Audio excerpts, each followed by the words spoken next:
Hello, Hello. this is February the 29th, 2024, and this is the interview of Mary Moody for the Nashville Bar Association Oral History Project.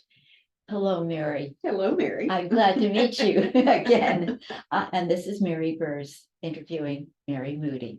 So, and it's my privilege today to talk to you, Mary, about your professional life and what you recall of your early years of practice and the amazing career that you've had in the practice of law. You have retired recently. I retired in October of 2019. So there's plenty that we have to talk about. So we'll get started, and we'll start at the very beginning and just a little bit about your background before you became a lawyer. Where did you grow up? I was born and grew up in Columbus, Mississippi, which is in kind of the northeastern part of the state. And you went to high school there? Went all the way through school. I lived there till I was 21. I actually went to college there. Mississippi State College for Women is in Columbus, and I went to college there. And when I graduated from, we call it the W, they still call it the W. I moved to Memphis to teach school and taught kindergarten in Memphis for 5 years before I went to law school there. So you taught kindergarten Yes. for 5 years, and then what brought you to law school?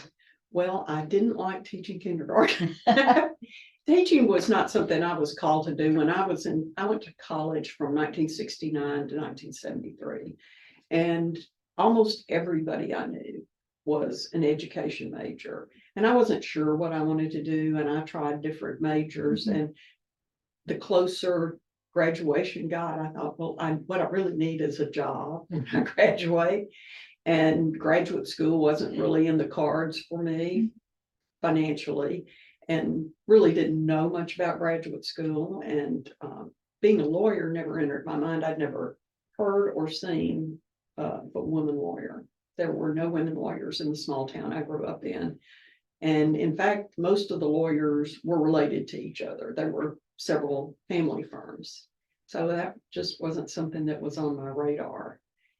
And since everyone else was getting an education degree and there were lots of jobs available, I added that as a major. So when I got out there into it, it was just not the way I wanted to spend the rest of my working life. As a teacher. As a teacher. Yeah.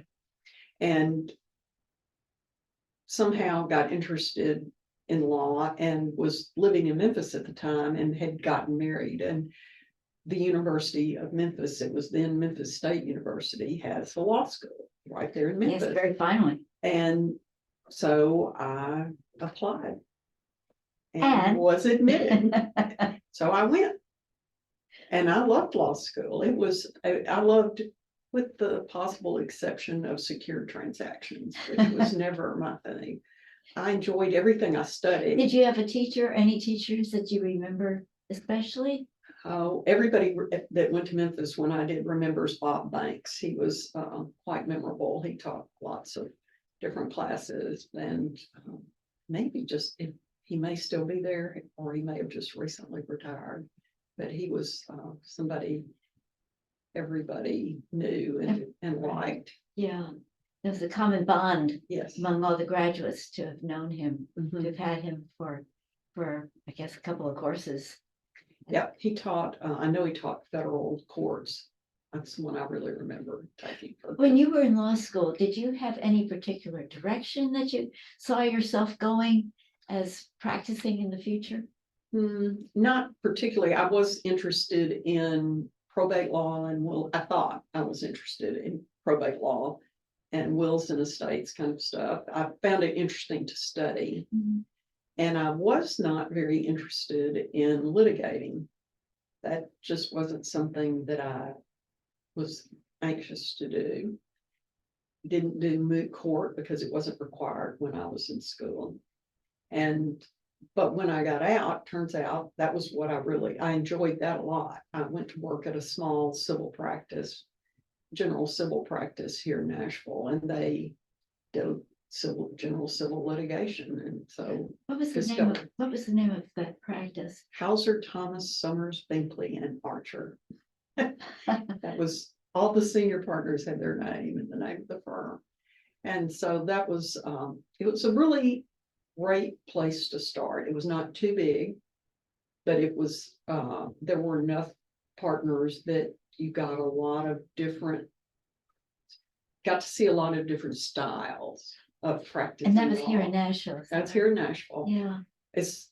My husband and I moved to Nashville. He was a native Nashvilleian. And we decided we'd rather live in Nashville than Memphis. So when I graduated from law school, we relocated to Nashville. And I found that job and was there for about 2 years when 3 of the partners left to go to Trabue, Sturdivant, and DeWitt, which was one of the larger firms in town at the time. And I got hired at Trabue as an associate. So I was there till 1989. So from 84 to 89 was there. During those very early years of being a lawyer, were there any people who were particularly influential? Well, at Hauser Thomas, certainly Rebecca Thomas was. Oh, she's a Rebecca, legend, I isn't know she? you probably, as y'all have interviewed people who were practicing when in my era, she was one of the first women lawyers in Nashville. She was licensed, I believe she told me in 1934, somewhere in there. Really? And continued to work as a legal secretary for a few years because it was the Depression and she couldn't, a salary was more important, a legal secretary's salary was more important than just starting to practice law and having no regular income.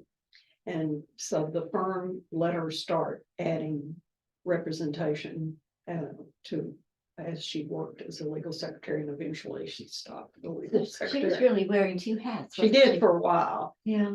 But she was just a wonderful role model. She was an excellent lawyer and had impeccable ethics and was always a good sounding board and on lots of subjects. Mhm. She was a delightful person just to She just was. to know. She was. And then Tom Binkley, who was TVA president one time, was one of the partners there, and he was very influential for me. Took me under his wing a little bit, and I did a lot of work with him. And then when we got to Trabue, Sturdivant, and DeWitt, of course, Ward DeWitt was an excellent role model for anybody. I enjoyed working with him too. Yeah, isn't it great when your legal education goes on after law school and you have people who teach you about the practice of law? Well, Like I that. used to wonder about how anybody would go out on their own right out of law school. I still do, because you learn so much more in those first years about how to actually practice law. It's also academic, or at least when I was in law school, it was all academic. Yes. It was not very practical. And for example, 2 semesters of civil procedure, and at no time were we ever shown any pleadings, any interrogatories, anything that we talked about. You know, we read all these cases and learned all these principles and learned the rules, but we never actually saw any of the documents that you're called upon to draft and work with on a daily basis. Or know how to prepare for a deposition, for example. Yes. So those things are the things you learn from the people that you work with.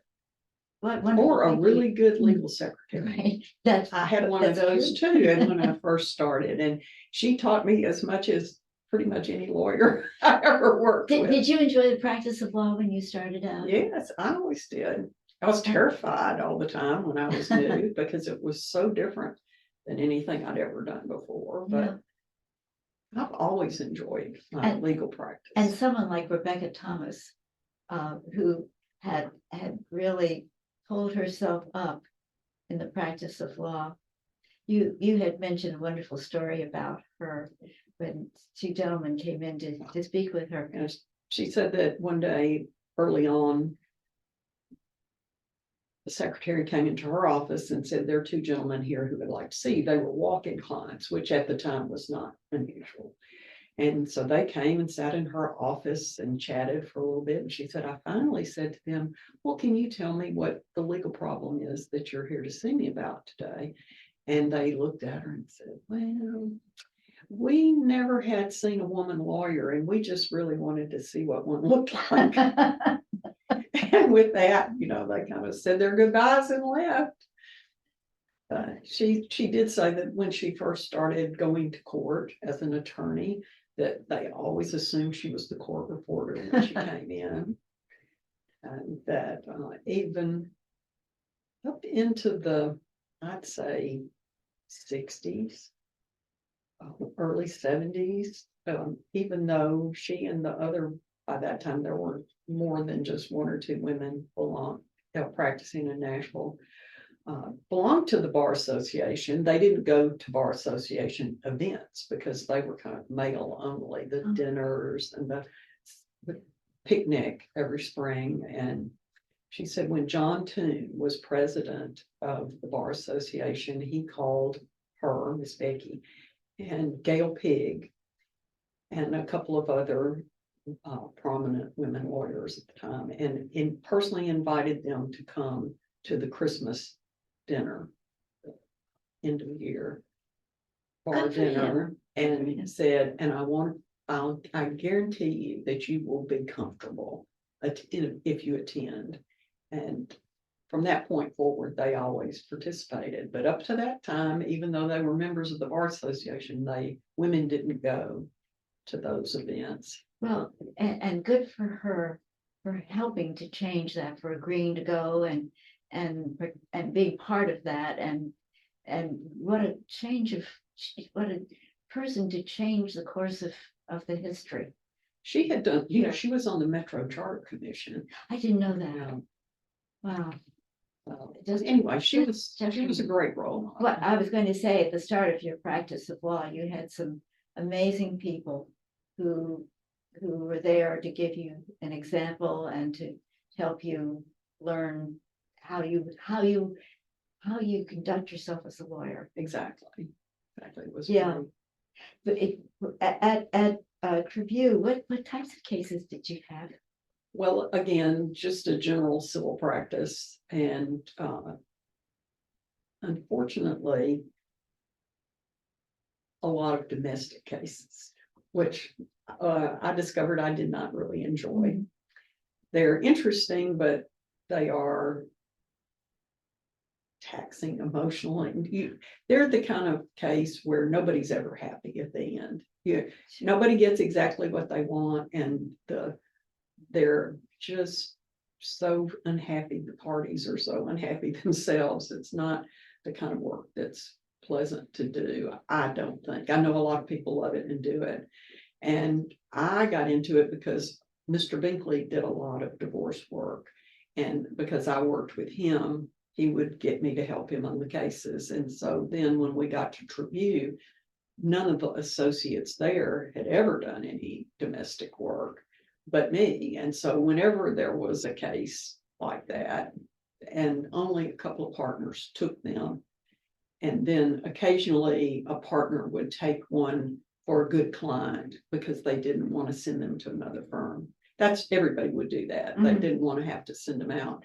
And so I ended up having, I would say, at least 75% of my practice by the time I left there was domestic work. And that was not something I wanted to continue. But you became the in-house expert. Oh, yeah.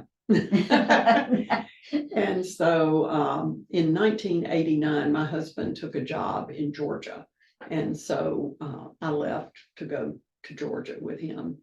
And in Georgia at that time, I don't know what it is now, they didn't have any reciprocity. So even though I've been practicing 7 years, or more, I couldn't waive in.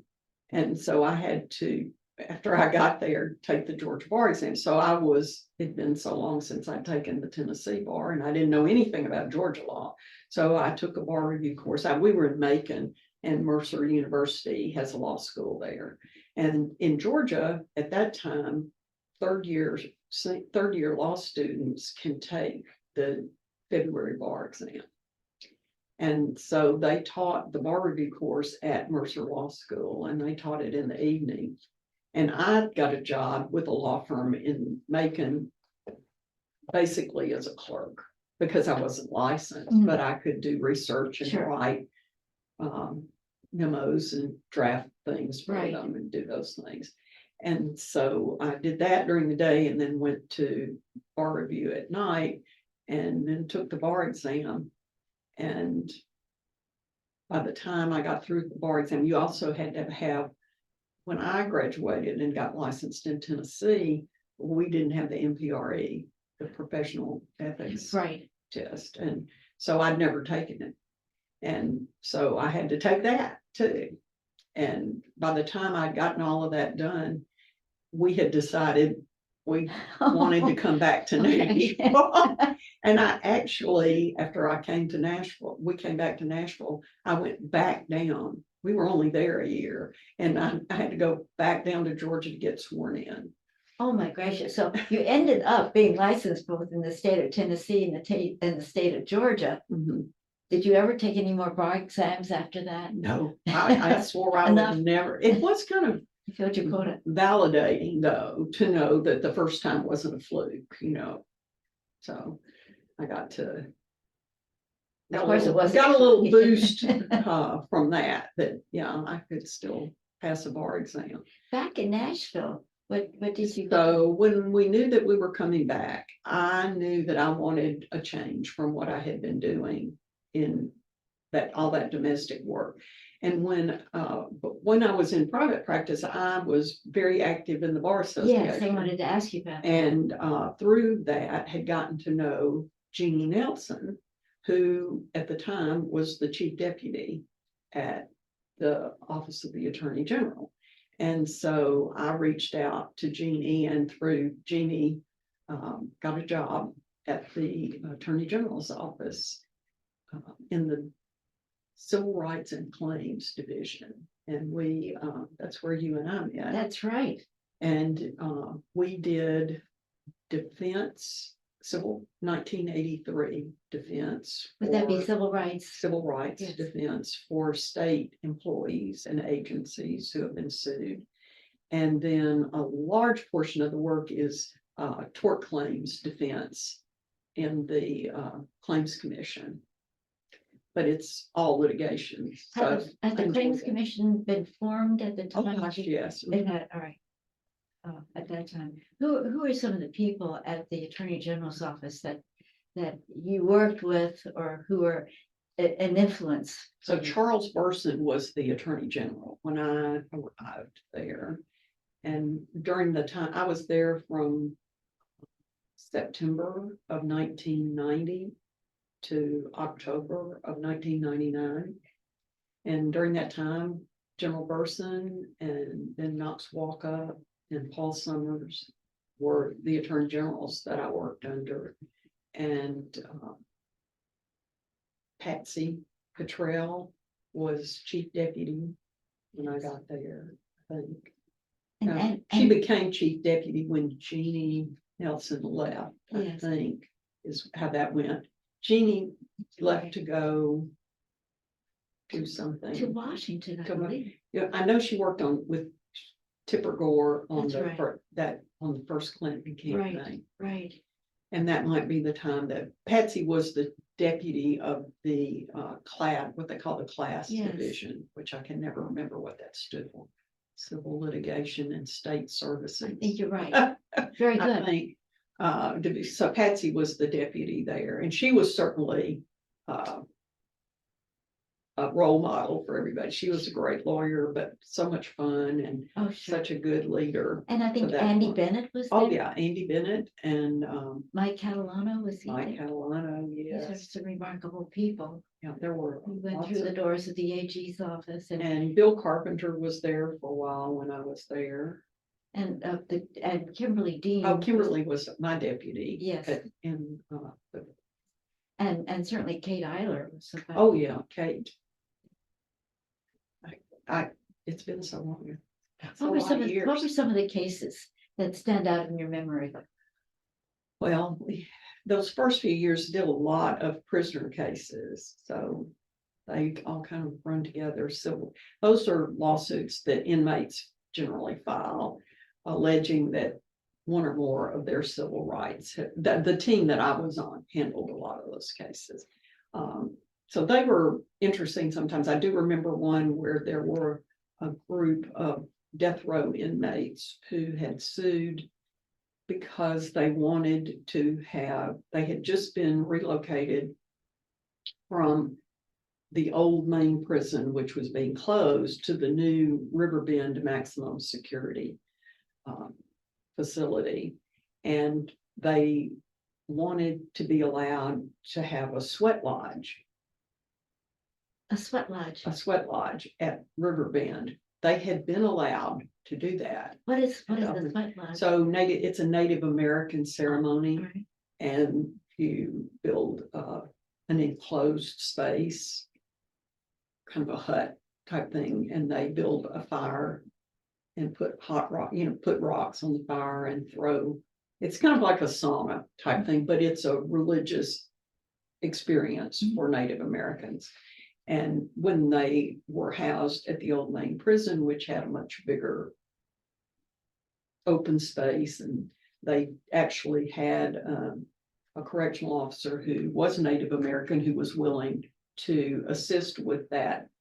So they had been allowed to do that at the old main prison, but the reason Riverbend and many of the other new prisons were built was because there had been a long going lawsuit over the general condition of the prison system. And that particular prison had been held to be so out of compliance that they couldn't use it anymore. They couldn't, the judge ordered them not to renovate it, but to close it. And so when they got to Riverbend, which is a brand new facility, the rules were established so that they weren't going to do that anymore for security reasons. And so Judge Higgins heard that case, and Sue Kay, I don't know if Sue was at Vanderbilt Legal Clinic at the time, and she was representing the plaintiffs in that case. So that was very interesting. And Judge Higgins was Judge Thomas Higgins, is that yes, in federal district in court? federal district court. And so that was an interesting case to try, and ultimately we prevailed. We didn't have to have the sweat lodge. He said that it was just inherently dangerous. I'm going to skip around a little bit and ask you a number of questions. During this time, this was in the early 1990s, I think, that you mentioned that you started at the Attorney General's office, and you had been in practice since, was it 1984? 82. During that time, did you see any changes in the practice of law with regard to women, for example, in Nashville? Well, certainly every year there were more and more women in practice in Nashville. And one of the things that I noticed at the Attorney General's office is there were more women as a percentage than there were in private practice. And I think personally that was because practicing at the Attorney General's office was more family friendly than private practice. At least that was my experience. I think that women, there were maternity leave policies, there were, the focus was not on how many hours have you billed today. But did you get all the work that there was always work. It wasn't that you worked fewer hours or did less work when you worked for the Attorney General's office than you did when you were in private practice, but it was the quality of the work was more the focus than the quantity of the work. That's very significant, isn't it? Which I think was Yeah. significant. Mhm. And so, if you work faster and harder, but still have a good quality work product, that's fine. It was how many hours it took you to do that was not the focus. It was how good is your work and have you gotten it all done in a Yes, timely manner. yes. So, And I would think also, because there were more women who were at the Attorney General's office, it helped make it a more receptive environment for yet more women to come into. I think so too. And there were, women in leadership positions, which was nice, It became a much more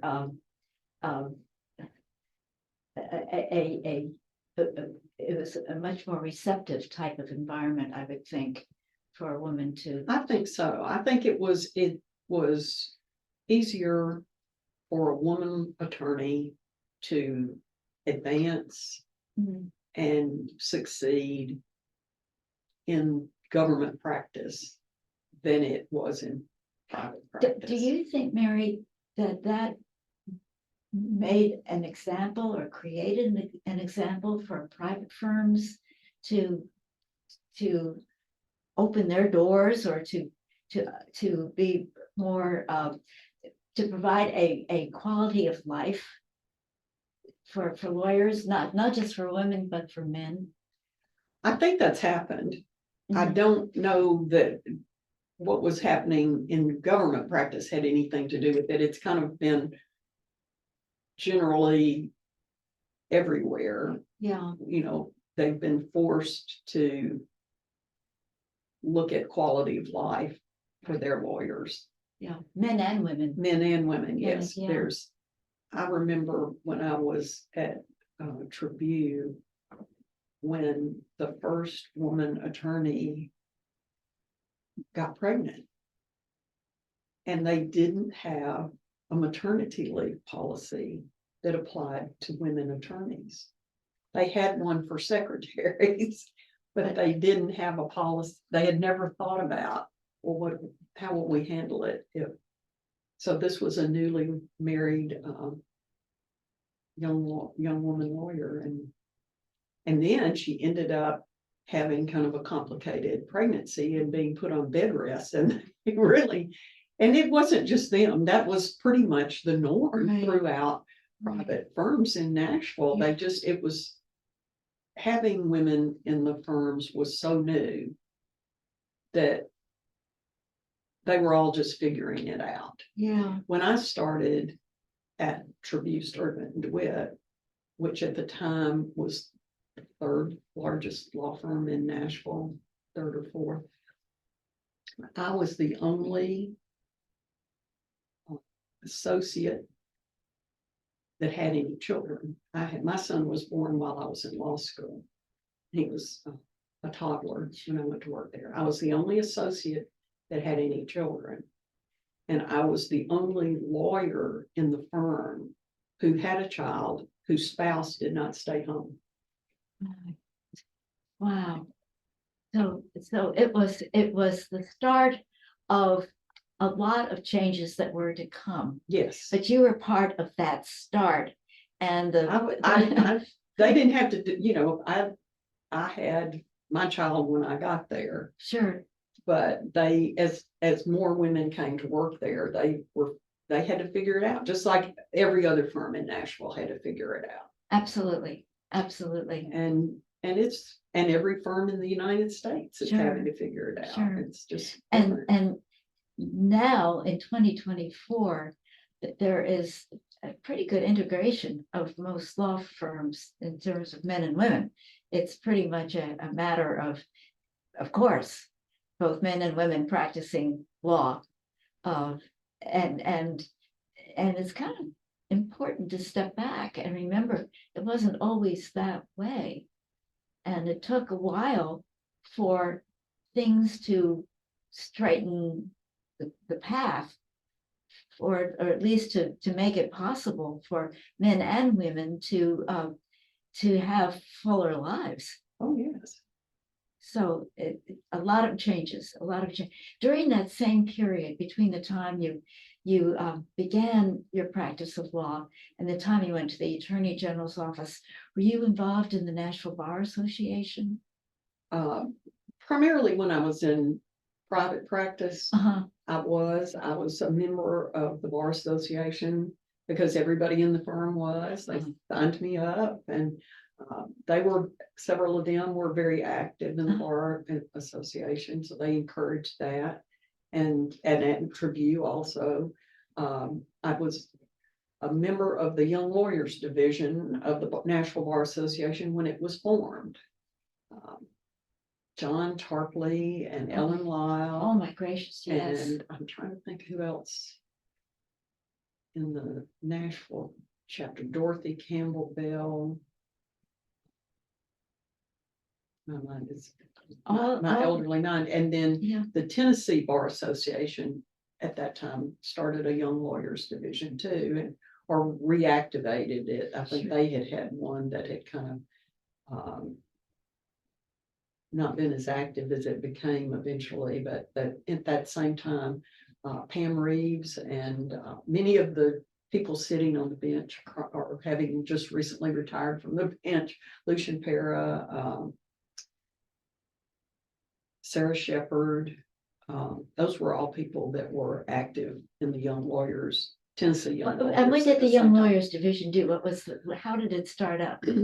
Well, it was intended to provide an opportunity for young lawyers to get together and meet each other and talk about things. And we did public service things, just like the Nashville Bar Association does. One of the things I remember that we started that still, I think, continues today is the program where I think now it's once a month, but back then we just did it during Law Week was when we started it. Dial a lawyer.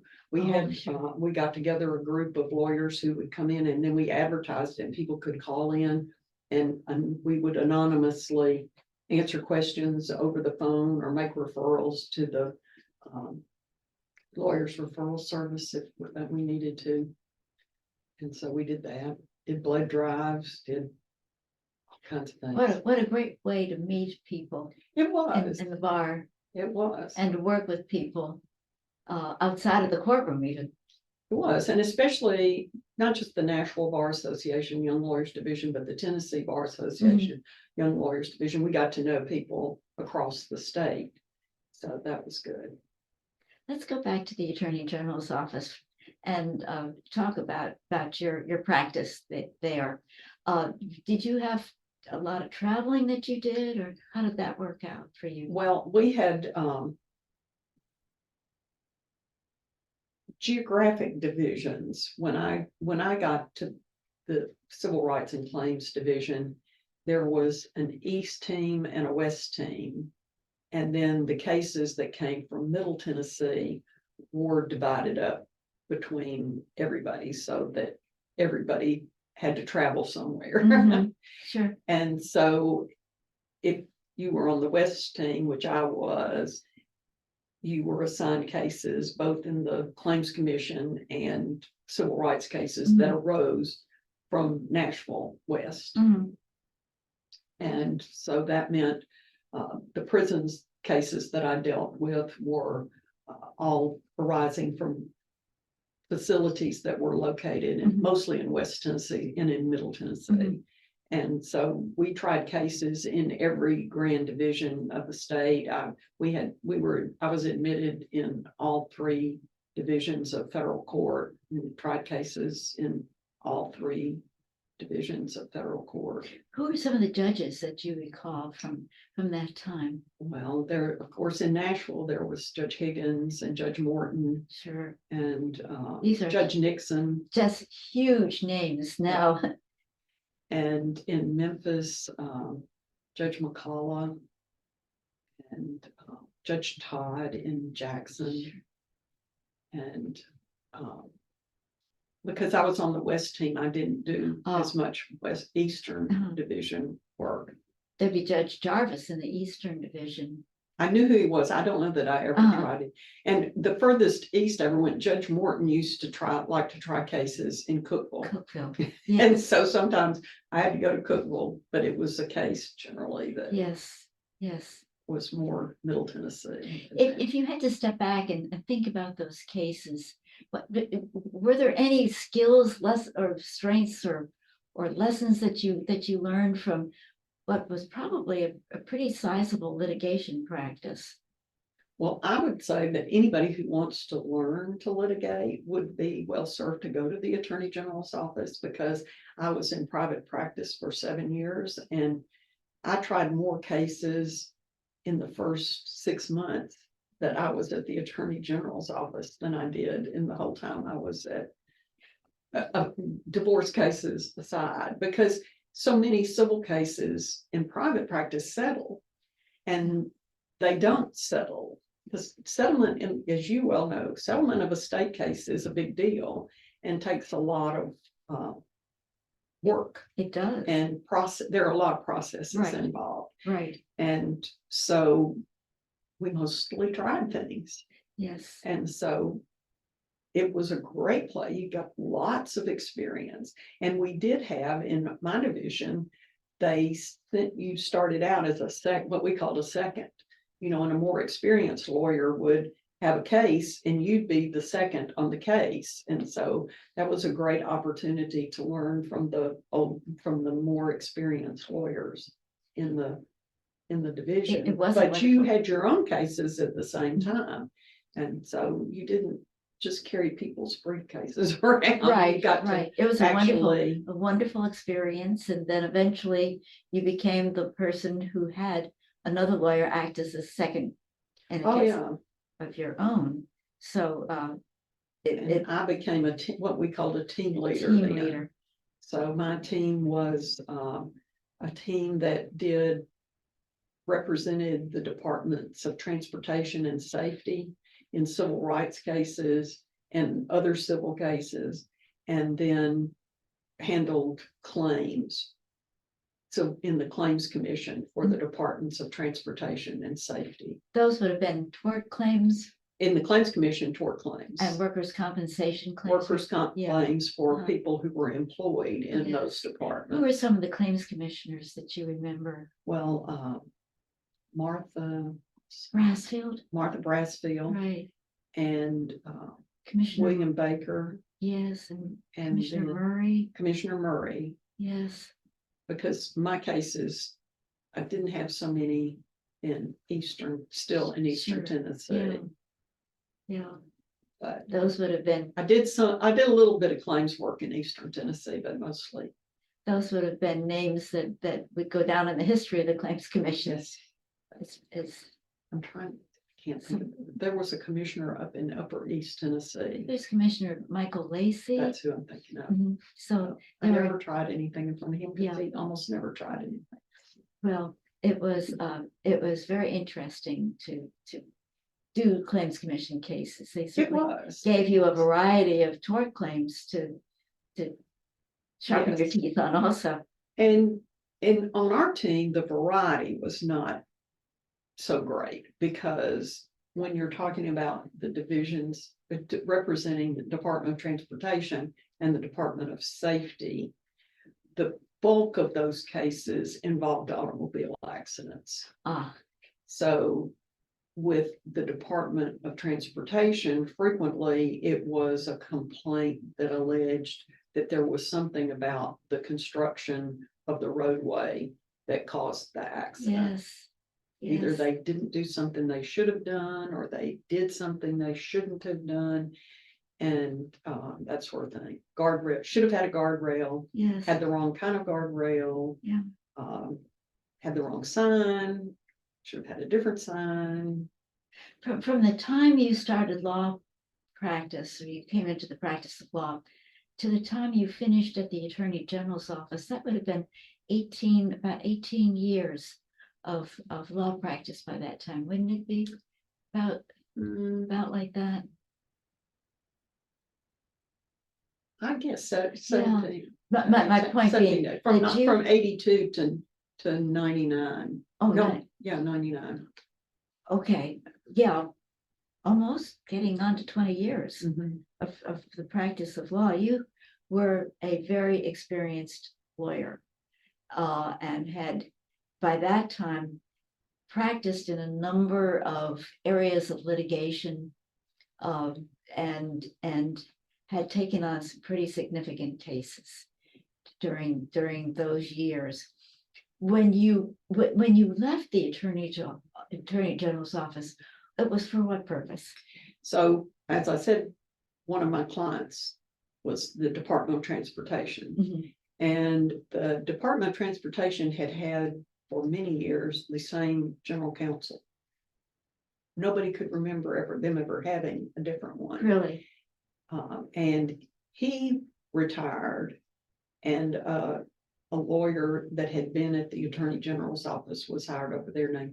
And he stayed a few years, and then he got an opportunity to go work, I believe, in the governor's office, but I'm not sure. So when he left, the commissioner had been heavily involved in a case I'd been handling. He'd given his deposition, had to give his deposition, and attended a lot of things. And so we'd gotten to know each other. And so he asked me if I would come be the general counsel over there. And this was in there was only about 3 years, 2.5 to 3 years left in Governor Sundquist's term. And so that was all he had. It was the second of Governor Sundquist's terms at the time. And so Commissioner Saltzman, who I really liked working with, he was a great client, one of my favorite clients. And so I went over there and worked. And one of the things I had often thought when I was handling cases would go, gosh, if they just had a policy about that, or if they'd just done this, or if they'd only done this, we would never have gotten to the point of having litigation about this. And so I thought the opportunity to go to the administrative side of things and try to prevent things from happening that would result in litigation was a great opportunity. So I went over there, and it was because I had been representing them for so long, basically for almost nine years. I knew a lot of people over there, and was comfortable going over there and doing that. That's interesting. You came very, very well equipped for that job. You had certainly gotten, as you said, I spoke the language, which I came to find out. It is very important when you work in state government. Every agency has their own language, acronyms and things that if you haven't worked with them, take a while to figure out. You were able to hit the ground running, weren't you? What was different about this job was that it was more in the line of an administrative job rather than actually being in the courtroom yourself. Would that be right? so? All litigation is handled by the for state agencies is handled by the Attorney General's office, unless the Attorney General's office either hires outside counsel to do it or delegates the case to the agency to do. Now I had one case like that, and that they delegate. When I left the AG's office, they delegated to me because I had been handling it for several years. Sure. And it involved a bridge collapse. And so rather than somebody else have to get up to speed on that case, I continued to handle that litigation, but that was the only case like that I had. I would think that there would be a lot of legal matters that would come to the Department of Transportation that would be handled by general counsel when you were general counsel. It's an advisory role, and right. what you hope, I learned as general counsel, is that the decision-making people feel comfortable in coming to you and asking you for advice before they do things. and not coming to you with, oh, well, this has happened, but there's lots of that. Sure. But in an ideal world, they feel comfortable coming to get advice before they start down a path. And then you can help them choose the right. And you are so well equipped to be able to give that advice because you had been on the litigation side of all of this for so many years that you could size up a situation, I imagine, fairly quickly. Being a litigator like that makes you sensitive to what can go wrong. I think you see it better when you've seen what can happen and seen all the variations on things that go wrong. Sure. Then it's easier for you to see that. Yes. Than it is for somebody who doesn't know. Oh, well, if you do that, then this might happen. Yeah, so your practice became, well, it had been for a while, had been a statewide type of practice where you are really dealing with cases, primarily the western and the middle divisions of the state, but generally for the state itself. Mm-hmm. And the same, of course, was true when you were at the Department of Transportation. Oh, yeah, and transportation particularly is all over the state. Sure. They have huge offices in each of the grand division. They have big regional headquarters in each of the grand divisions, and then they have district offices, and there is a TDOT presence in every county in the state.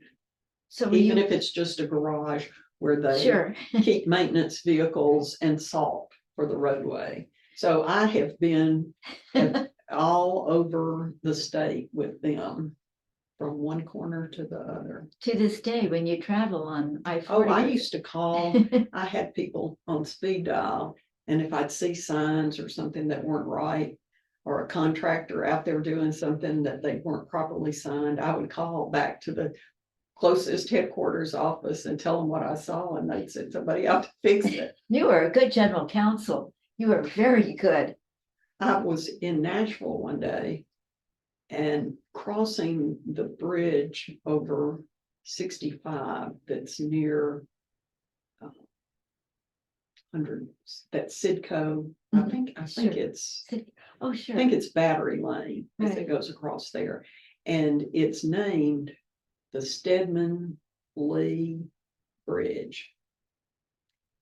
There's Stedman-Lee Bridge.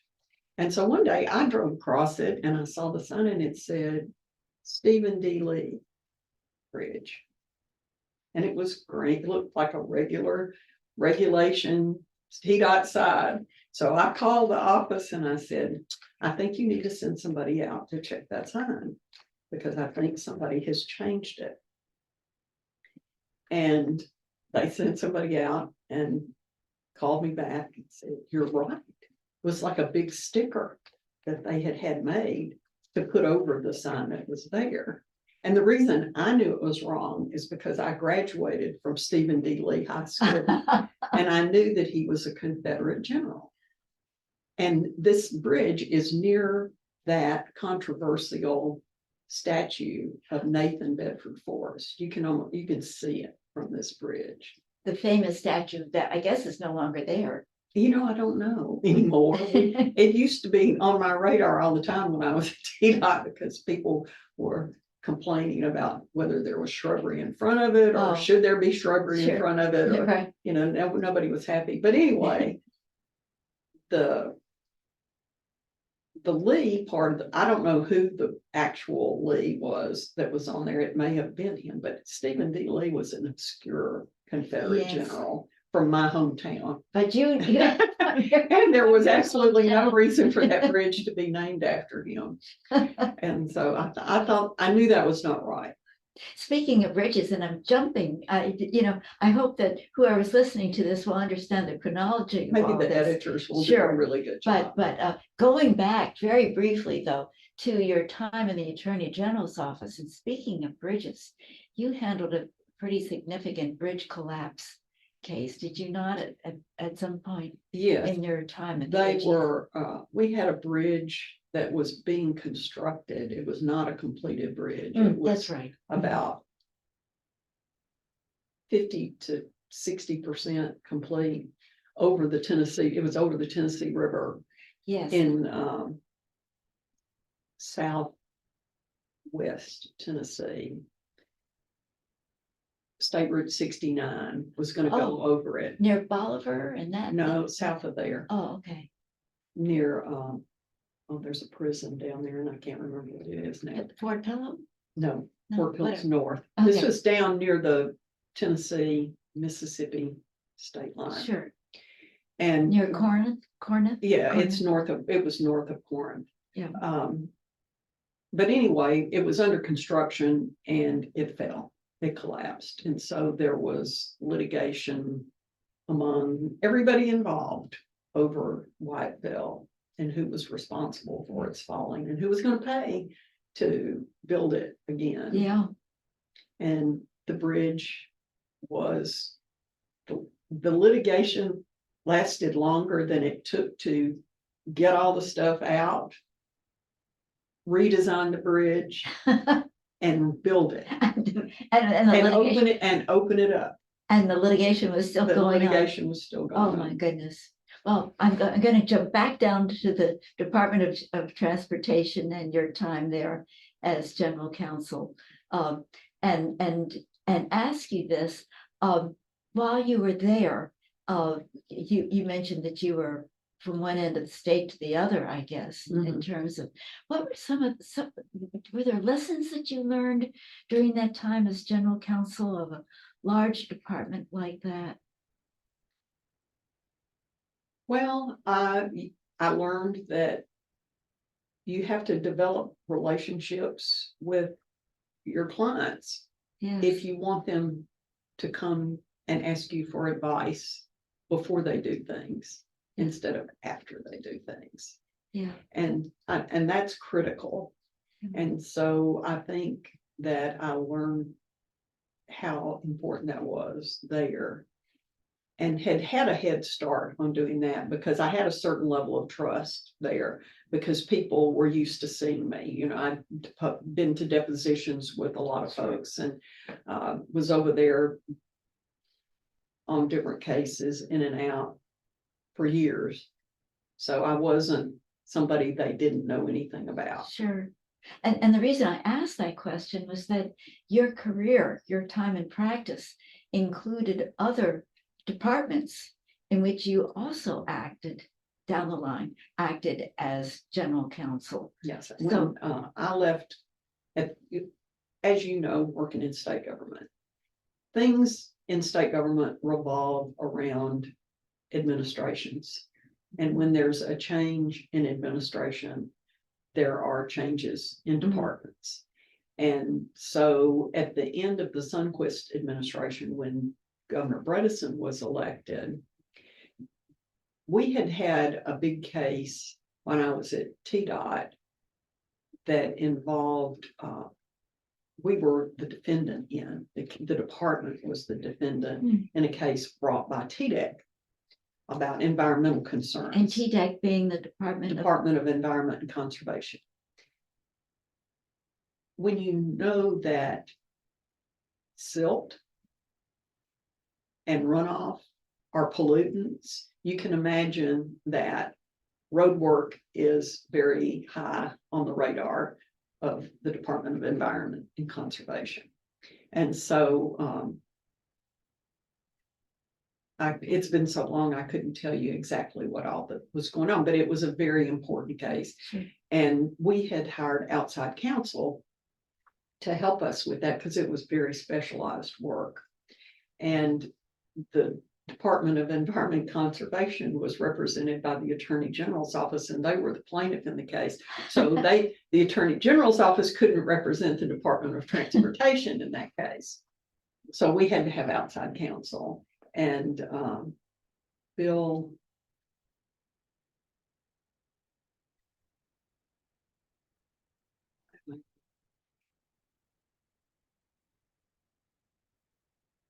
Farmer. I thought you might say Bill Farmer. Bill Farmer and J.W. Luna and Mike Perrigan were all at Waller Lanston at the time. And so they were our outside counsel. And a young attorney that worked with them, Paula Flowers, and I got to know each other because we went to lots of depositions Sure. and did all kinds of discovery. And Right. so we worked together on this case. So when Bredesen was elected, he appointed her the Commissioner of Commerce and Insurance. And she called me up after she had been appointed and asked me if I would come to Commerce and Insurance and be her general counsel. And I told her that I didn't really know what Commerce and Insurance did, but I'd be happy Right. to learn. But a difference from the Oh, totally transportation, which you were, And I'd never it was one of the few agencies when I was at the AG's office, I really didn't have any involvement with. I've never represented them in any capacity that I could recall. but you had certain skills that you had learned Oh, when you were and general counsel. one of for the Department of things I liked about things I got to do at the state was learn different things, Sure. learn different areas of the law. It never got boring for me. Right about the time things would start to become routine, I got an opportunity to do something that was either a little different or a lot different. Yeah, sure. This was a lot different. This was in subject matter, it was a lot Okay. different, but it was still state agency Sure. work. So those are the things that I knew how to The do. commonality. And right. it was just a matter of the subject matter. And the Department of Commerce and Insurance had more lawyers than pretty much any agency in the state Really? because of what they're basically a regulatory agency on the commerce side. If you have a license to do something in Tennessee that's not medical, you get it from some board or commission that falls under the Department of Commerce and Insurance. Everything from accountants to funeral directors, cosmetologists to architects and The engineers. It is The amazing, range is the amazing. breadth of all of that. Yeah. And so that's the commerce side, and then the insurance side regulates the sale of insurance in Tennessee, which is big. And what I never realized was it's also the state fire marshal's office is housed at Commerce and Insurance, because you wonder why until you realize that it involves building codes. The state fire marshal's office is where state building codes are promulgated and adopted.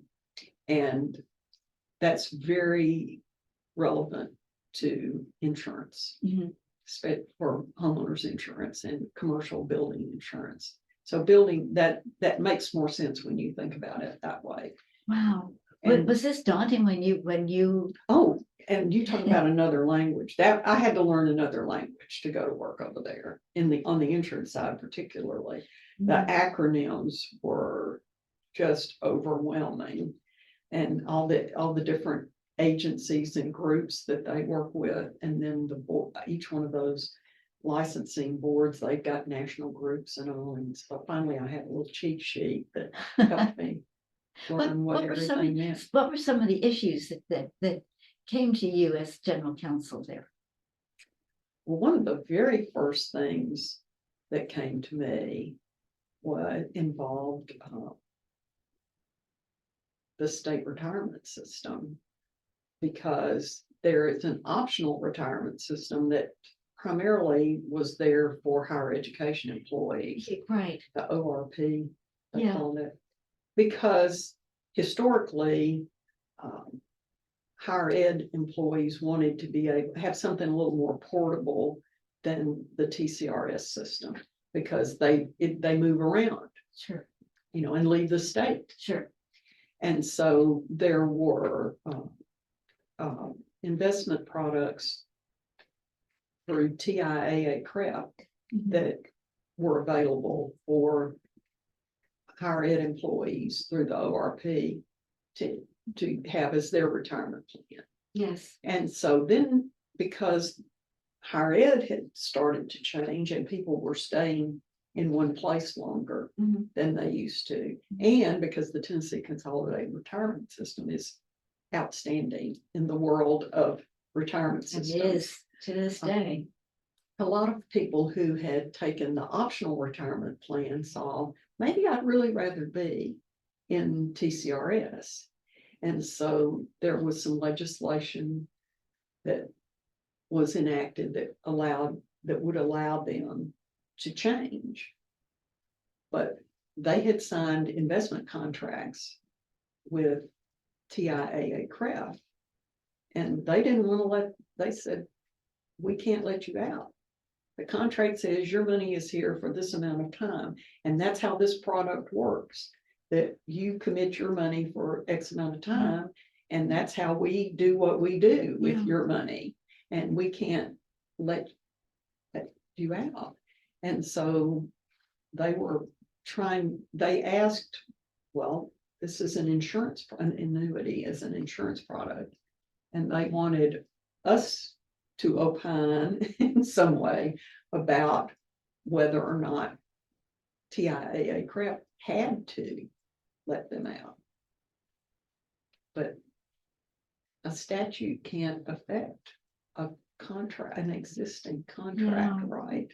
That's unconstitutional. Yeah. So that wasn't the answer people wanted to hear, that wanted to get out. Eventually, they got it to a point where I think today people know what they're getting in for. But those first people that were trying to make that move discovered that a contract is a contract, and you signed a contract to put your money in for X amount of years. The state can't pass a law that says they have to let you out. Yeah, right. That'd be unconstitutional to do that.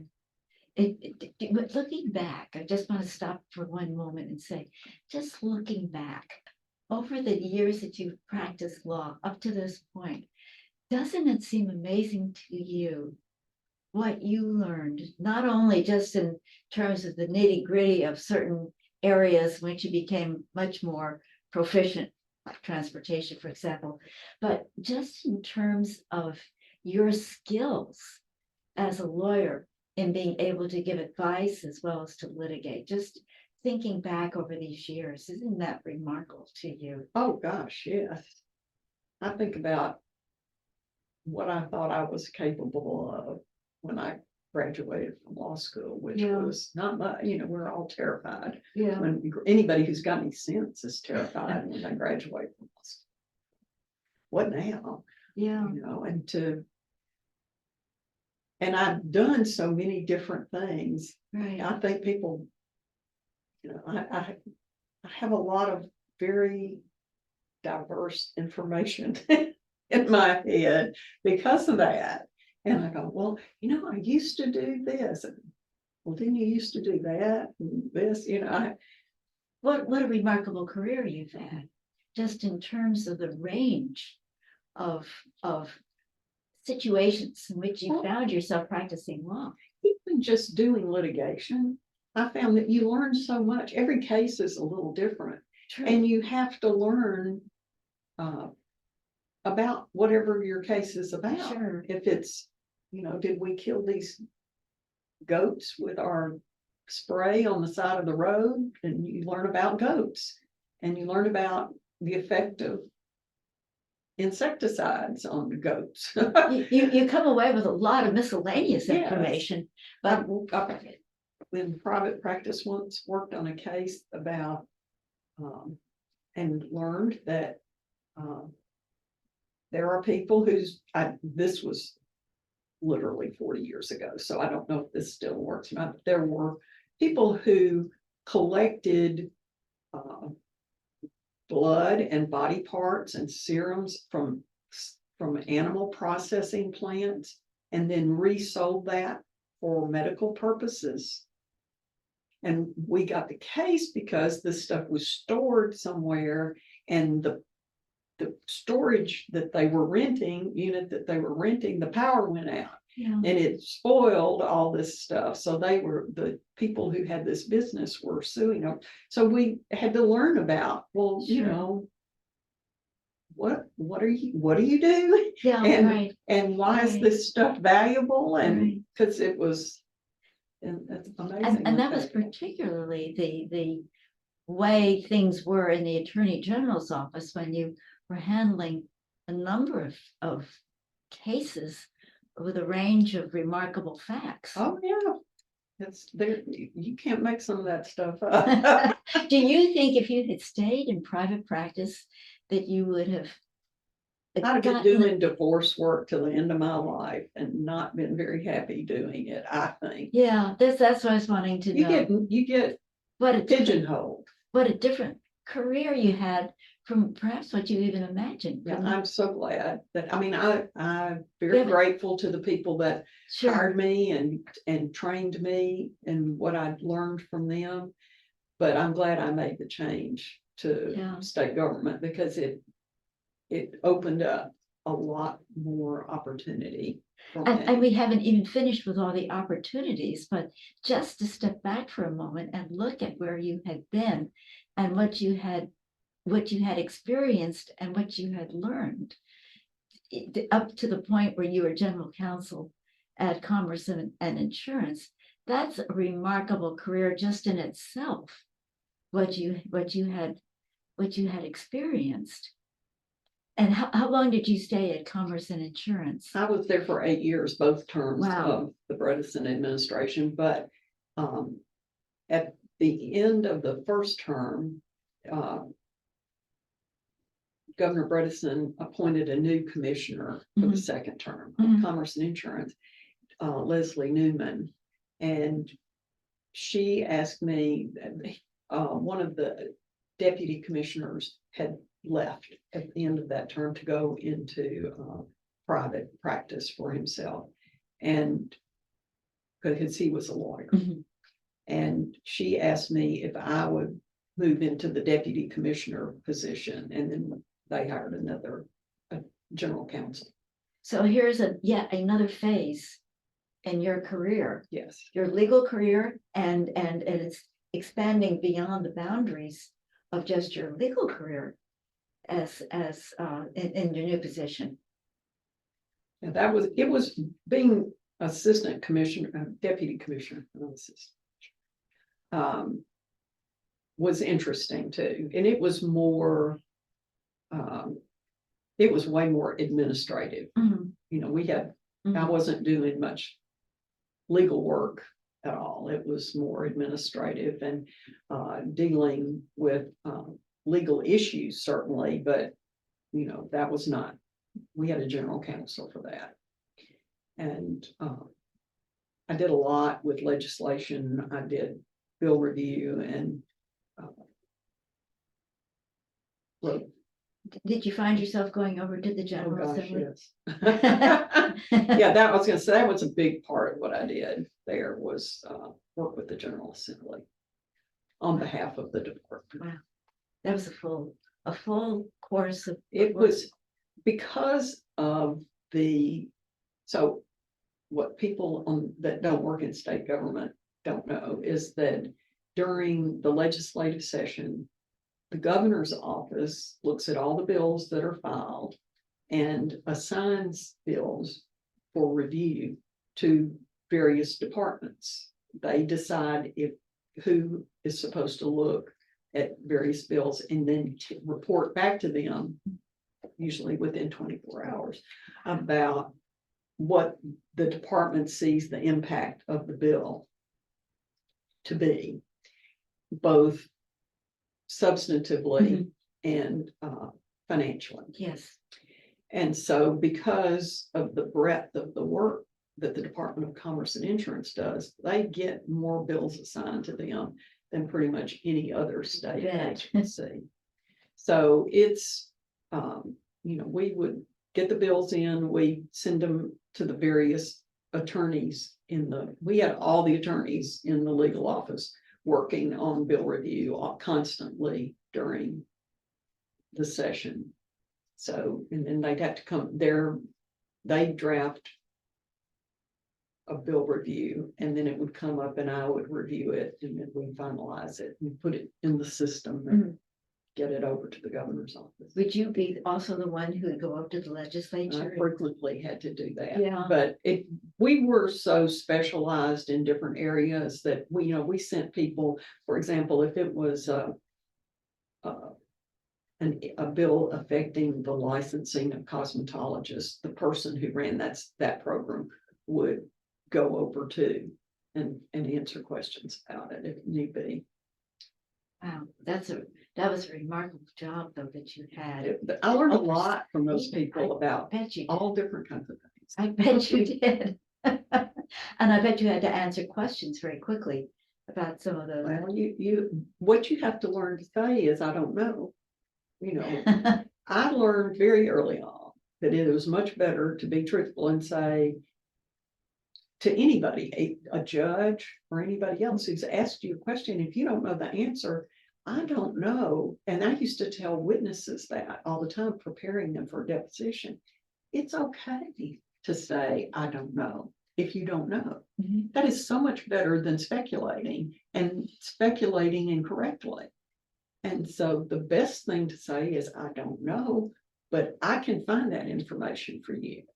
And I will get back to you with it as soon as possible, rather than say something and then get back to the office and find out, oh, no, that wasn't what it really That probably was a very wise thing to do, especially at that department that was so varied at Commerce and Insurance. Oh, yeah. Had such a range of very specialized areas to deal with. But to have the assurance that you would know somebody who could find out Yeah. and who could inform you. So that was very important. Yeah, and you stayed at Commerce and Insurance for 8 years. So you said that when you first went there, you were not familiar with their language. I didn't know anything about what they did, but by the time I left, I did. You did. It was I knew exactly what they did. 8-year intense learning experience, I Yeah. imagine also. It was a very steep learning curve. But your career was still not over, and you went on, and your next was with the Board of Regents. Yes, You so towards the end of Governor Bredesen's second term, Chris Monisher, who I knew because she had been at the Attorney General's That's right. office Uh-huh. as deputy in the class division, civil litigation and state services, I think it's what that stands for. And one of their clients had been higher education. And so she left the AG's office before I did to go out to the Board of Regents and be general counsel out there. And so the Tennessee Board of Regents at the time was the governing body for all the universities, state universities that were not part of the UT system, all the community colleges and all the colleges of applied technology. This is a vast array, It was the incidentally. 6th largest public higher education system in the United States. Is it at the time? Really? Not At the time? At the time, because it Yeah. had all the universities that weren't UT. So that's Memphis, Austin P, Middle Tennessee, Tennessee State, East Tennessee State, Tennessee Tech. Mhm. One more, but I can't think of what it is. 6 altogether. Memphis State, Memphis State, University of Memphis. now at University of Memphis. But so when Governor Haslam had been elected, before that, another friend, attorney who I knew through the Attorney General's office, and then we had been general counsels together. She at DOHR, at Department of Human Resources, Kay Carpenter, had gone out to the Board of Regents too. And so there's that networking that you get with the women lawyers, you all keep talking to each other all the time. And so when I knew that the administration was going to change, I said, okay, and Chris, if anything opens up out there, let me know. I'd be interested. And that was months before. And then in late that year, after the election, after November, but before the end of the year, Chris called and said they had an opening and would I be interested? And I've always thought that it's better to go where you've been invited and somebody wants you to come than to stick around and see whether the new person taking over your department is going to like you or not, or has a friend who wants your job or whatever. Yeah. In the executive branch, if you're an Sure. executive branch appointee, the higher up you are, the more vulnerable your job is when the administration changes. And that's just the way That's how it is. That's, you accept that when you Sure. go into that part of the work. And so I went out to the Board of Regents and worked there. And after I'd been there not quite 2 years, I think, Chris retired. And so I went there I can never remember, whatever the end of the Bredesen administration was. I went in December. And stayed until 2019. I was there. That's I'd have to. 2012, and that, It was longer than that. was it really? I'd have to. I'm not I'd have helping to. you much, Look, I'm I'd have to sorry. look it up. One of the reasons I went to law school is there's no math on the LSAT. If there had been, I would not be sitting here today. So, anyway. There are higher ends than math, incidentally. Yeah. So one of the things that Governor Haslam did was pass a bill called the Focus Act that gave each of those universities their own board of trustees. So the Board of Regents no longer would govern those universities. And that process took several years to accomplish. That was a big transition. It was a big transition. Yeah. And we did a lot of work to make all that happen. And so now the Board of Regents just governs all the community colleges. There are 13 community colleges in Tennessee, but with multiple locations for each school. Yes. And then all of the colleges of applied technology. So the system has some sort of presence in almost every county in the state. There might be 1 or 2 counties that are very remote that don't have some sort of TBR presence, but most of them have at least one. That's a credit to the state of Tennessee. Oh, it is. And Governor Haslam and then Governor Lee yes, have been very focused on technical education. Governor Haslam did a lot of work to make tuition free. The Tennessee Promise and I think that was under his administration, maybe not. But there were some bills that made it, the lottery scholarships were somewhat merit-based. yes. So then the next step was making scholarships available that are not merit-based. If you graduate from a Tennessee high school, you're eligible for some sort of tuition assistance. If you go to And that's a very good thing. oh, it is. It's wonderful. Yeah. And so he expanded that, and then Governor Lee has been more focused on the technical education side of it, because there are wonderful jobs for people Oh, yes. who that don't require college. And it brings wonderful jobs into the state Yes. also. Oh, yeah. And this has been since I left, but while I was there, they had this wonderful relationship with Nissan down in Smyrna. And so there's a school, a TBR technical school right across the street from the Nissan That's plant amazing. in Smyrna. And it's a joint operation with Nissan. And so they teach advanced advanced manufacturing, how to maintain those machines, how to use those machines. They teach auto body repair. They teach all kinds of things. That's a win-win, isn't it? It is. And so that's the model sort of that they're using for this new Ford complex that's being built in West Tennessee. Yes.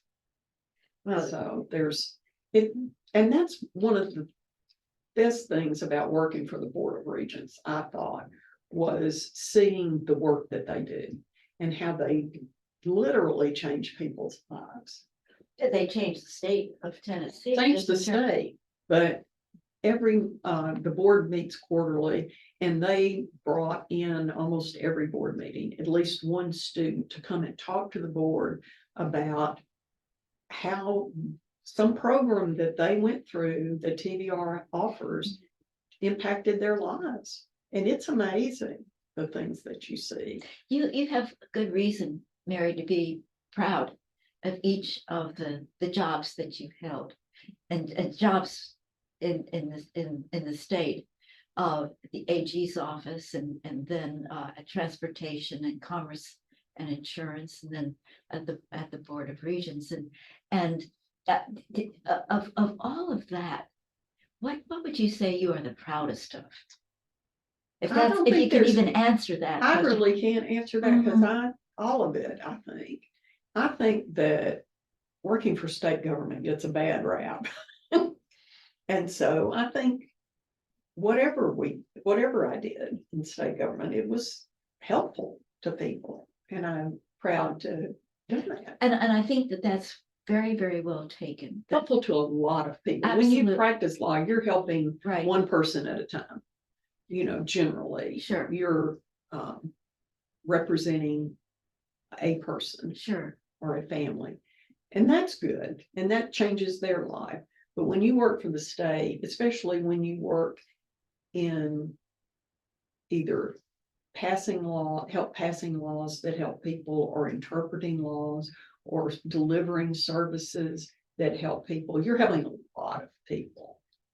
And isn't it interesting, because often lawyers who work for the state do this anonymously, where they really, Yeah. their name is not in the paper. People don't realize the amazing jobs that state lawyers do, Oh, yeah. and what they effect in terms of quality of life in the state. When I graduated from law school, even though I was moving to Nashville, I had no idea what jobs were available in state government for lawyers. Didn't know how to access that. And if I hadn't gotten the job that I got, I don't know if I would have found my way Yeah. to state government.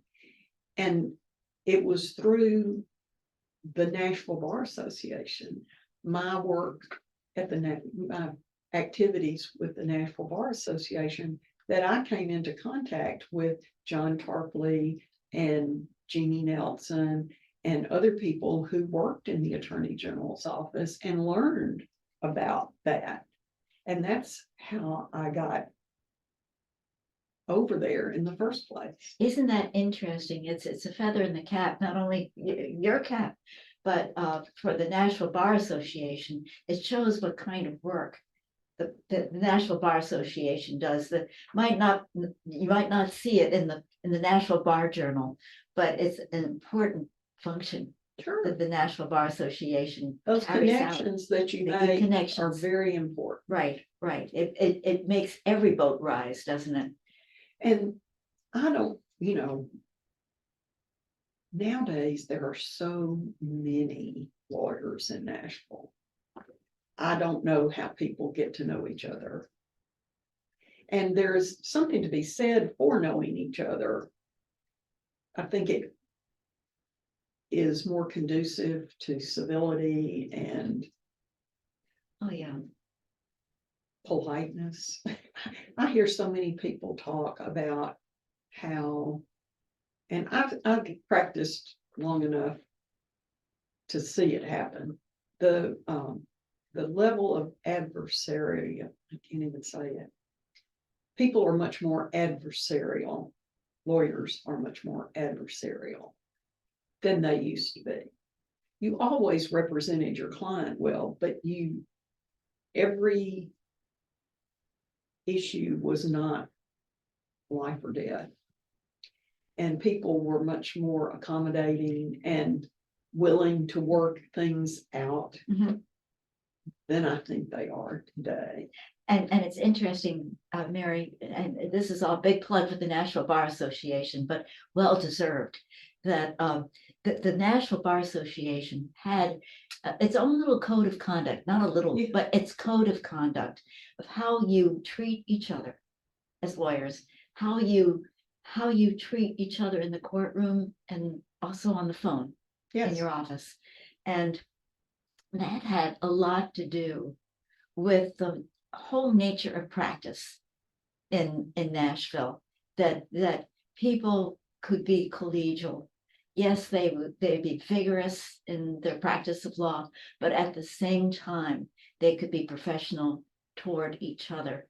And I think that the Bar Association, the National Bar Association, certainly is still working very hard to ensure or to make sure that new lawyers coming into the practice of law see that it's difficult to practice law, but to be able to practice it in an environment in which you feel respected is very important, and just for your own happiness and health is important. So what you experienced with the Nashville Bar Association, I think, is an essential function that the bar has always performed, and you've pointed that out, that the difference that it made just in your career, that you had contacts that you made through the Bar Association. Well, that's absolutely true. Well, I got on a soapbox. Oh, no, I totally agree. I would never have, as I said earlier, never Right. have made that shift over to working in state government if I hadn't met Jeannie Nelson through the Bar Association. She was on the board of the Bar Association, and the young lawyers had a board member assigned to them as a liaison. And she was ours, and I was the president. The year she did that, I was the president of the Young Lawyers Division. And so she and I made contact on a regular basis, and that's how I knew more about the Attorney General's office and what they did, and got interested in it. Isn't that remarkable? What a wonderful aspect of your career, that your activity with the bar was so much a part of your developing practice in law, and where it led you, what you have done. And we were talking about the Board of Regents, and we got off on this, but it was so important to talk about this. You were with the Board of Regents as general counsel up until the point where you retired. Yes. Isn't that so? So that was about how many years, if you can count? Well, it was close to 10, about 10. About 10 years. Wow. Because it was all of the Haslam administration, and a couple of years into the Lee administration. Wow. What you saw, the changes in the Board of Regents in that time, and the changes that it made for the state in that time. It experienced huge changes because of the Focus Act and that spinning off of the universities. That was a very big change. But the change for the state with the outreach to most of the communities, most of the counties in the state, to have educational opportunities, higher educational opportunities. They've been doing that for a long time. People just don't know about it. So they're publicizing that more and more, I think. That's great. But why would you retire? You must have been having a good time, though. Well, you get old. The commute got to be, part of it was driving all the way from one edge of Nashville to the other edge of Nashville to work every day. And that got just harder and harder to do. I mean, I was spending too much time in the car, and I had my 30+ years in, and it was just time to move on. Yes. And you are retired now. Yes. How's retirement for you? I like it. It's wonderful. What kinds of things are you doing in your retirement? Oh, whatever I want to. That's the best. Just whatever I want to. Would you recommend your type of career to a young lawyer? I would, in fact, I would recommend state service to a lot of young lawyers. I think it's a great place to start. And there are a lot of people, I know lots of people who have started at the AG's office or at Metro Legal and gotten, a great foundation in a particular area of the law and translated that out into private practice very successfully. I think that happens and that Yes. works. And I think that I used to do some work with the Belmont School of Law that's in a court that they have there. And every year they do a kind of career day where different firms and different agencies and things come out and talk to folks about what it is. And we would always go and talk about higher education law is a great field. And so now, because, every one of the universities in Tennessee has lawyers. Mhm. And every one of the private universities in Tennessee has lawyers. And all over the United States, higher ed institutions have lawyers. There's lots of work out there in higher education. And people don't know that. I never knew that until I got involved with it. There's a group called the National Association of College and University Attorneys, and they meet every year, at least once a year. And hundreds of lawyers from all over the country. And they're, at everything from Harvard to Podunk State. Yeah. It's fascinating to go to those meetings and talk to people, and you have common problems, but there's diversity in what the issues are there too. So it's oh my gosh, as many issues as will arise in a university or in a college. It's everything that you would do anywhere. Mhm. There's HR issues, there's contract issues, there are very specialized issues, but you think about what's going on in colleges and universities today. There's First Amendment issues every day. Oh, sure. There are privacy issues, and there are Title IX, sexual harassment, sexual misconduct. All of that is a big area of law. So that's a great field, but people don't know about it. Isn't that interesting that your experience has opened or has shown you how broad the practice of law can be just in the field of higher education. Yes, it's more than just did you get hit by a truck today? I think people, because that's all they ever see on television, they think that's what all lawyers do. And you and I were talking when we started practicing, it was illegal for lawyers to advertise. That's right. And once when I was in private practice, a stationery company included as a perk in a order of, I don't know, copy paper or something, a box of ballpoint pens that had the name of the firm imprinted on them. And the partners at the firm were so worried of course we wouldn't use them or hand them out because they were advertising material, but they wouldn't even throw them in the trash for fear that somebody would take them out and use them and think they had.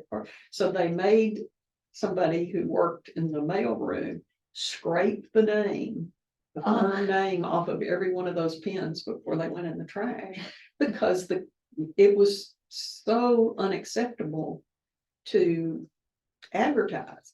I remember very early on, I don't know if they still have it or not, but there was a big softball league, Nashville Bar Association softball league, and a lot of the firms and the AGs had softball teams and they played. And there was a lot of discussion about, well, can you put the firm name on your t-shirts and hats? would that be considered advertising? I mean, that was a serious discussion. And now every other billboard. And now you can't spend 30 seconds on with any kind of radio or television on without hearing that, or like pop up on your phone. You know, advertising for lawyers is just Isn't it so amazing, commonplace. Mary? When you first started practicing law, of course, you spoke about Rebecca Thomas and her experience becoming a lawyer at a time when very, very few women practiced law, and the challenges that she had just being able to practice law. She had to function as a secretary at the same time she was practicing law in order to be able to have a salary, Yes. because it was such an iffy business to be a woman in the practice of law. And so that whole era was there, and she was there to tell you about that and what that was like. And now you are here today to talk about a different era where women became not just lawyers, but responsible lawyers in leadership positions, as you have been. Well, I went to the General Assembly to talk about a bill that impacted, I've forgotten what it was, but it had something, it was a hire, we were going to a committee that wanted to talk to Harriet. And it was myself and the general counsels from Middle Tennessee State University, University of Memphis, Tennessee Tech,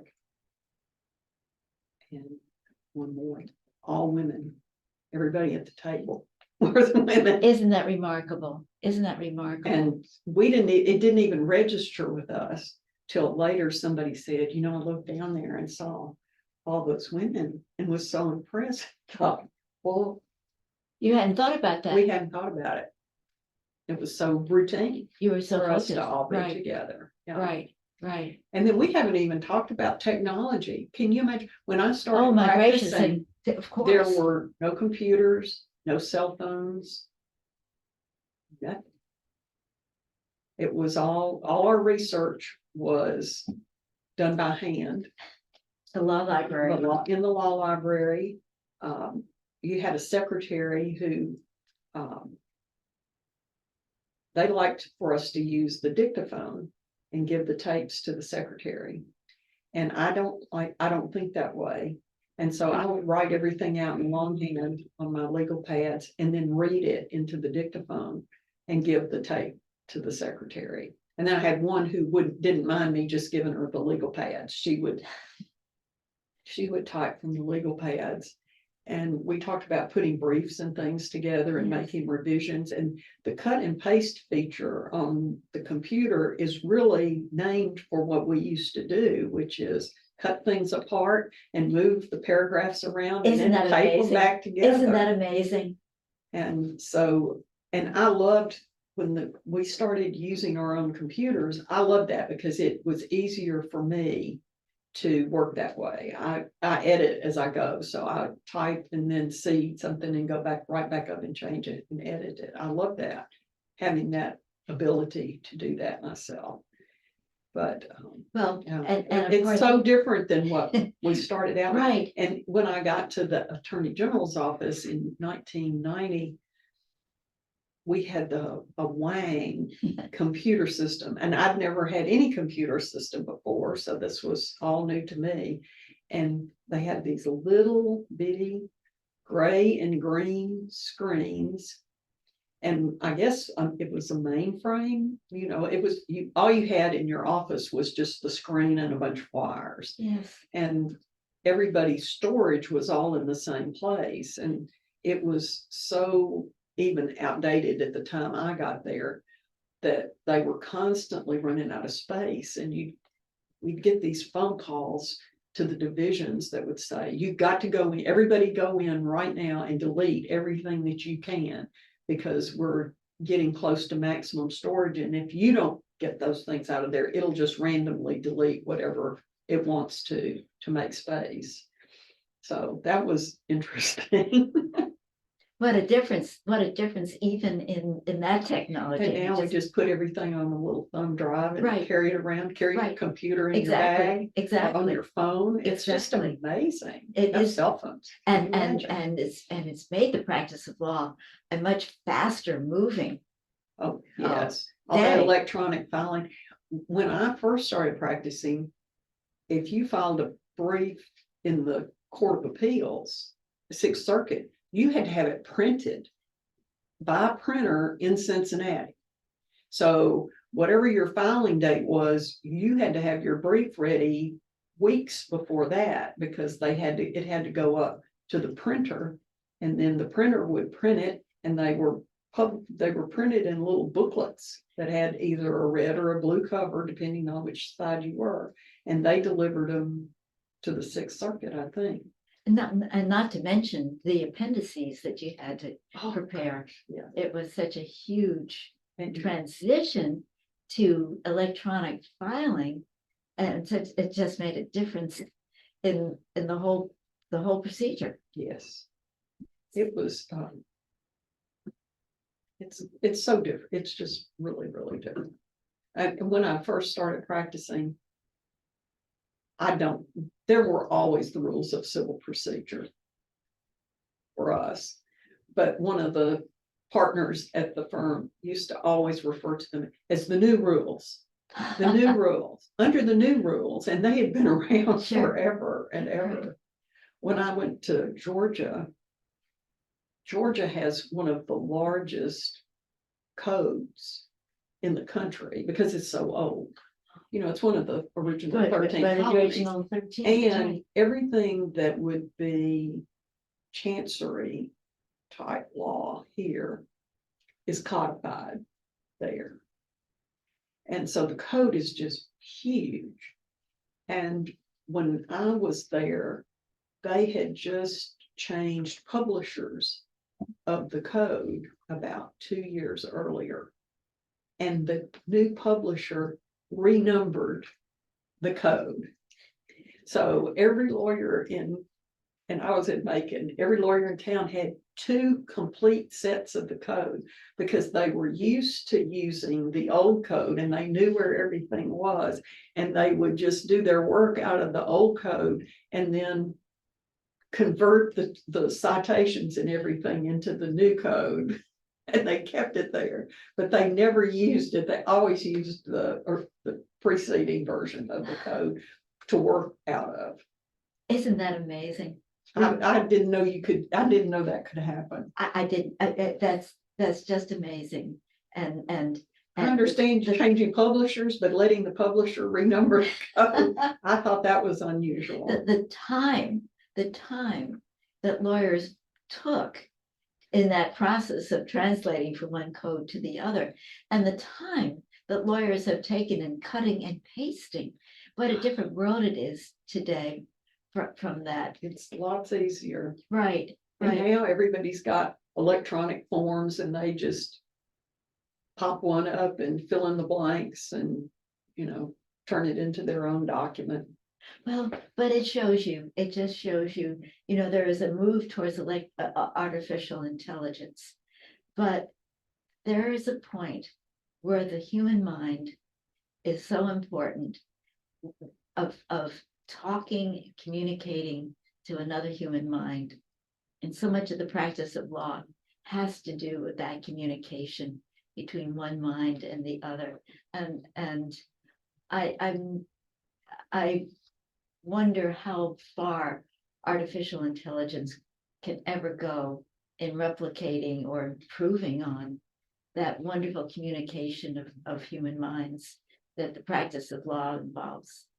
I know. One of the things I've always enjoyed about practicing law was talking about cases with your colleagues, Right. and especially at the Attorney General's office, where we all did similar things all the time. And if you got a new case and, that sounds odd, but you could go out into the hall and go, I've got this case and this is what it's about. And three people would say, well, do you remember that? I remember 2 years ago, or look at this file because it's very similar. Right. And I those wrote a would- brief about that. Yes, and there would be, somebody would pull out a file or send you to a case or Right. that sort of thing that would be so helpful. And those were the times when I thought, how does anybody come fresh out of law school and sit in a room by themselves and try to practice law?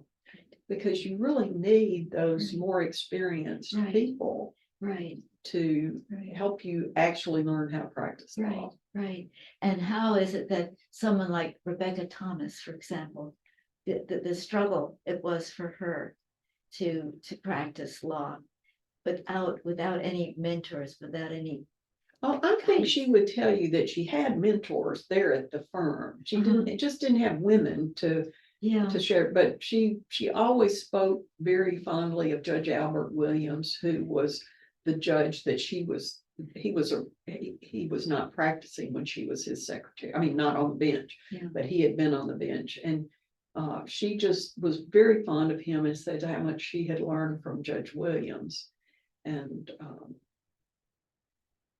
I guess if you didn't learn from male lawyers, there wasn't anybody else to learn from. That's exactly it. Exactly. There was, Yeah. Fortunately, they were willing to teach us, but Well, you have a wealth of experience and the opportunities that came your way were not ones that just fell into your lap. They were opportunities that you helped to make for yourself by everything you had done prior to that opportunity. And that's the hard work that to this very day, a good lawyer who wants to be an even better lawyer goes through of learning from experience, of finding new opportunities, and most of all, learning about different areas of the law. I can't imagine that in retirement you'll be anything different, but someone who is adventurous, and who has you've already shown your love of life and of learning, and that's just going to keep on going. And Mary Moody, I have been so honored to interview you today. thank you. It's been a pleasure to talk to you. And thank you so much for sharing your life with the Oral History Project. It's what makes it such a rich project. People like you. Well, thank you. Thank you.